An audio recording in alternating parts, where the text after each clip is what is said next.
17. The Seduction of Pessimism. For reasons I have never understood, people like to hear that the world is going to hell. Historian Deirdre McCloskey.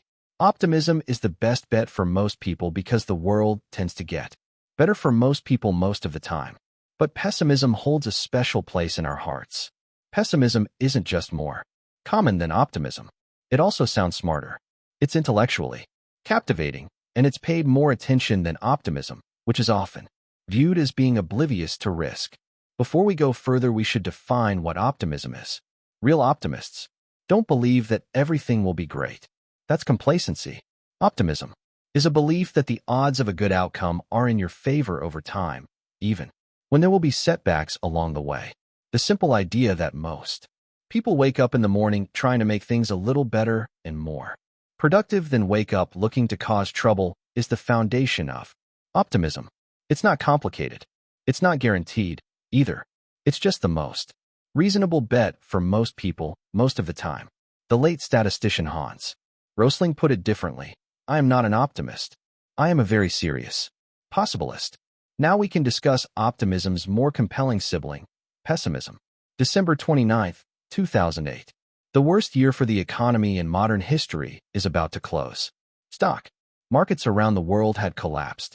The global financial system was on day-to-day life support. Unemployment was surging. As things looked like they couldn't get worse, the Wall Street Journal published a story arguing that we hadn't seen anything yet. It ran a front-page article on the outlook of a Russian professor named Igor Panarin, whose economic views rival the flair of science fiction writers. The journal wrote, around the end of June 2010 or early July, Panarin says the U.S. will break into 6 pieces, with Alaska reverting to Russian control. California will form the nucleus of what he calls the Californian Republic and will be part of China or under Chinese influence. Texas will be the heart of the Texas Republic, a cluster of states that will go to Mexico or fall under Mexican influence. Washington, D.C. and New York will be part of an Atlantic America that may join the European Union. Canada will grab a group of northern states Professor Panarin calls the Central North American Republic. Hawaii, he suggests, will be a protectorate of Japan or China, and Alaska will be subsumed into Russia. This was not the ramblings of a backroom blog or tinfoil hat newsletter. This was on the front page of the most prestigious financial newspaper in the world. It is fine to be pessimistic about the economy. It's even okay to be apocalyptic. History is full of examples of countries experiencing not just recessions, but disintegrations. The interesting thing about Panarin-type stories is that they're polar opposite. Forecasts of outrageous optimism are rarely taken as seriously as prophets of doom. Take Japan in the late 1940s. The nation was gutted by defeat from World War II in every way, economically, industrially, culturally, socially. A brutal winter in 1946 caused a famine that limited food to less than 800 calories per person per day.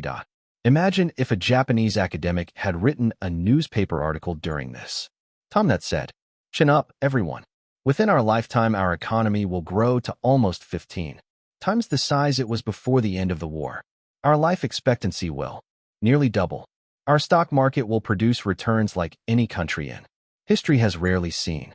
We will go more than 40 years without ever seeing unemployment top 6%. We will become a world leader in electronic innovation and corporate managerial systems. Before long, we will be so rich that we will own some of the most prized real estate in the United States. Americans, by the way, will be our closest ally and will try to copy our economic insights. They would have been summarily laughed out of the room and asked to seek a medical evaluation. Keep in mind the description above is what actually happened in Japan in the generation after the war. But the mirror opposite of Panarin looks absurd. In a way, a forecast of doom doesn't. Pessimism just sounds smarter and more plausible than optimism. Tell someone that everything will be great, and they're likely to either shrug you off or offer a skeptical eye. Tell someone they're in danger, and you have their undivided attention. If a smart person tells me they have a stock pick that's going to rise tenfold in the next year, I will immediately write them off as full of nonsense. If someone who's full of nonsense tells me that a stock I own is about to Collapse because it's an accounting fraud. I will clear my calendar and listen to their every word. Say we'll have a big recession and newspapers will call you. Say we're headed for average growth and no one particularly cares. Say we're nearing the next Great Depression and you'll get on TV. But mention that good times are ahead, or markets have room to run, or that a company has huge potential, and a common reaction from commentators and spectators alike is that you are either a salesman or comically aloof of risks. The investing newsletter industry has known this for years and is now populated by prophets of doom despite operating in an environment where the stock market has gone up 17,000-fold in the last century, including dividends. This is true beyond finance. Matt Ridley wrote in his book The Rational Optimist, a constant drumbeat of pessimism usually drowns out any triumphalist song. If you say the world has been getting better, you may get away with being called naive and insensitive. If you say the world is going to go on getting better, you are considered embarrassingly mad. If, on the other hand, you say catastrophe is imminent, you may expect a MacArthur Genius Award, or even the Nobel Peace Prize. In my own adult lifetime, the fashionable reasons for pessimism changed, but the pessimism was constant. Every group of people I ask thinks the world is more frightening, more violent, and more hopeless. In short, more dramatic than it really is. Hans Rosling wrote in his book Factfulness, when you realize how much progress humans can make during a lifetime in everything from economic growth to medical breakthroughs to stock market gains to social equality, you would think optimism would gain more attention than pessimism. And yet, the intellectual allure of pessimism has been known for ages. John Stuart Mill wrote in the 1840s, I have observed that not the man who hopes when others despair, but the man who despairs when others hope, is admired by a large class of persons as a sage. The question is, why? And how does it impact how we think about money? Let's repeat the premise that no one is crazy. There are valid reasons why pessimism is seductive when dealing with money. It just helps to know what they are to ensure we don't take them too far. Part of it is instinctual and unavoidable. Kahneman says the asymmetric aversion to loss is an evolutionary shield. He writes, when directly compared or weighted against each other, losses loom larger than gains. This asymmetry between the power of positive and negative expectations or experiences has an evolutionary history.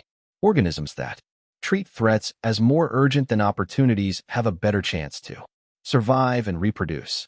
But a few other things make financial pessimism easy, common, and more persuasive than optimism. One is that money is ubiquitous, so something bad happening tends to affect everyone and captures everyone's attention. That isn't true of, say, weather. A hurricane barreling down on Florida poses no direct risk to 92% of Americans, but a recession barreling down on the economy could impact every single person, including you, so pay attention. This goes for something as specific as the stock market. More than half of all American households directly own stocks. Even among those that don't, the stock market's gyrations are promoted so heavily in the media that the Dow Jones Industrial Average might be the stockless households most watched economic barometer. Stocks rising 1% might be briefly mentioned in the evening news, but a 1% fall will be reported in bold, all caps letters usually written in blood red. The asymmetry is hard to avoid, and while few question or try to explain why the market went up, isn't it supposed to go up? There is almost always an attempt to explain why it went down. Are investors worried about economic growth? Did the Fed screw things up again? Are politicians making bad decisions? Is there another shoe to drop? Narratives about why a decline occurred make them easier to talk about, worry about, and frame a story around what you think will happen next. Usually, more of the same. Even if you don't own stocks, those kind of things will grab your attention. Only 2.5% of Americans owned stocks on the eve of the Great Crash of 1929. That sparked the Great Depression. But the majority of Americans, if not the world, watched in amazement as the market collapsed, wondering what it signaled about their own fate.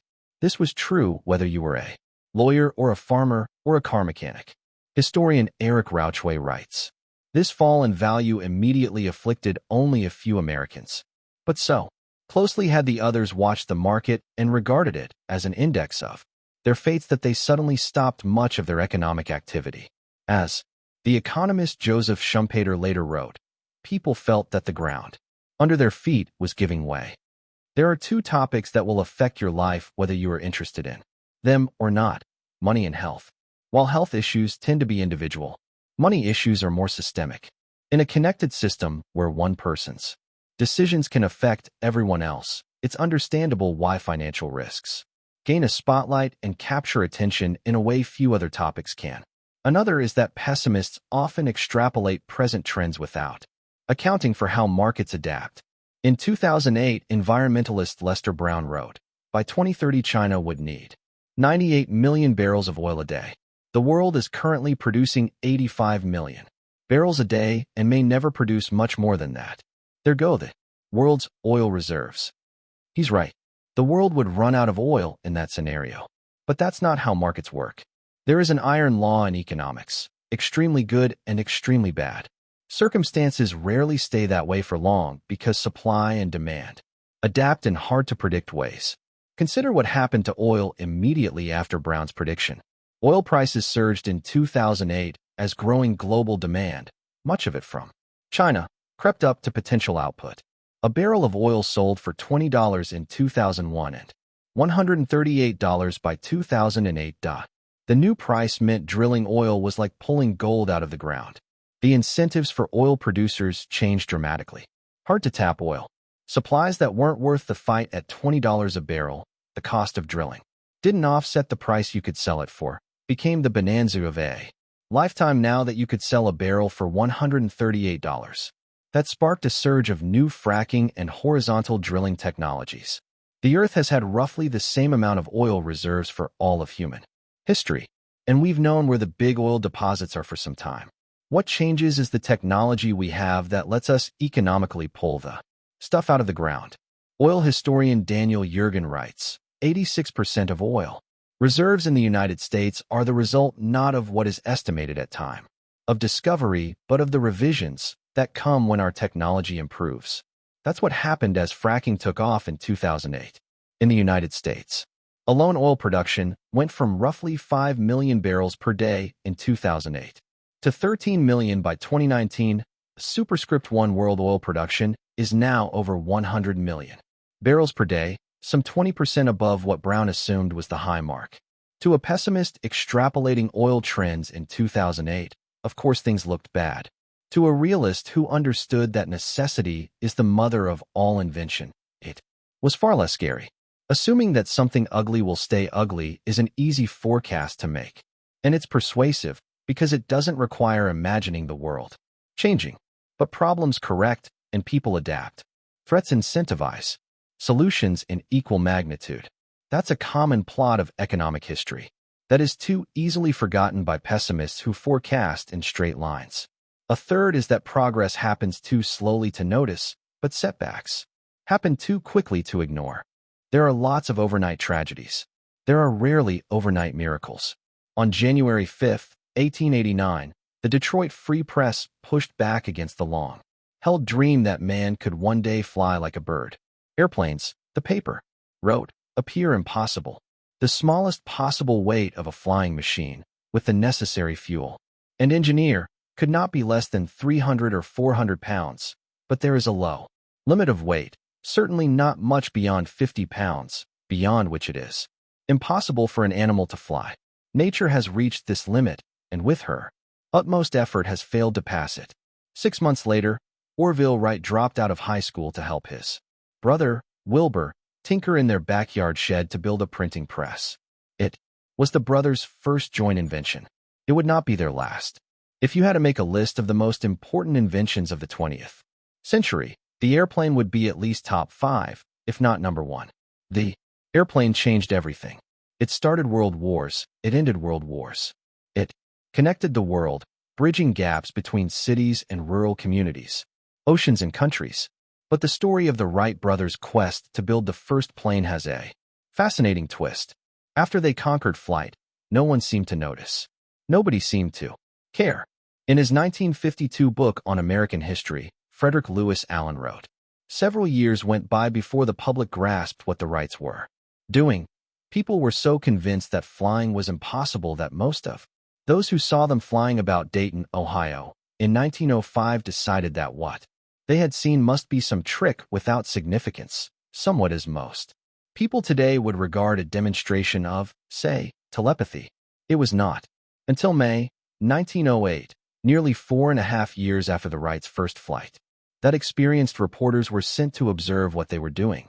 Experienced editors gave full credence to these reporters' excited dispatches, and the world at last woke up to the fact that human flight had been successfully accomplished. Even after people caught on to the plane's wonder, they underestimated it.